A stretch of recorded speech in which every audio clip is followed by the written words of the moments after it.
یو خو داسې خبره ده صحیح حدیث ته بخاري کې راغلی دي چې د الله نبي فرمایي څوک چې د جمعې په ورځ باندې په اوله ګړۍ کې لاړ ځکه وایي په بل روایت کې رسې شته چې د جمعې ورځ هره ورځ چې وي 12 ګنټې وي عموما ته په اوله ګړۍ کې لاړې د الله نبي فرمایي دومره ثواب دی وشو لکه تا چې بدنه یو وخت دی د الله په لاره کې ورکړی دی چې دویمه ګړۍ کې لاړې نبي علیه السلام وایي لکه داسې ثواب دی وشو لکه تا چې بقره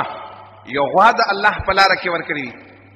چې په درېیمه ټلۍ کې لاړې په درېیمه ګنټه کې د الله نبي فرمایي دومره ثواب دی وشو لکه تا چې کانما اهدا کبشه اقرنا لکه یو ښکرور ګډ چې دی د الله په لاره کې ورکړي او حدیث صحیح دی چې څلورمه ټلۍ کې لاړې رسول الله فرمایي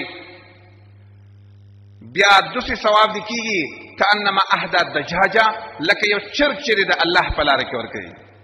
چې په پنځمه ټلۍ کې لاړې نبی علیه السلام یې دومره ثواب دی وشو لکه یو بیزا یو اګۍ بیزا یو اګۍ دی چې د الله په لاره کې ورکوي چې کله شپږمه ټلۍ راشي د امام د راوتلو ټیم راشي محمد رسول الله فرمایي فاذا خرج الامام طووا صحفهم چې کله امام صاحب راوځي د جمعې د لمانځه لپاره ملایکې خپلې صحیفې را بندي کړي نور ثوابونو نه لیکوي دا خبره یاد ساتئ کومه خبره چې د الله نبي وکړي په هغې د پاسه بله خبره نه خیږي چا ابو امامته طبراني کې او مسند احمد کې را راغلي چا ابو امامته داسې ویلې چې کله امام راوځي او بیا څوک د جمعې لمانځه له راشي نو د ده د جمعې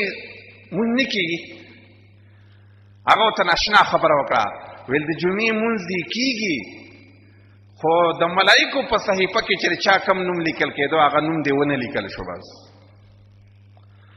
چې کله امام راوځي او ته د امام نه وروسته رالی جومات ته جمعې مونځ دې وشو خو د ملایکو په صحیفه کې ونه لیکلی شوې داسې ونه لیکلی شوې چې دا هم زما د الله داسې ستا داسې نوم ونه لیکلی شو د ښو خلکو په لیست کې رانلې بس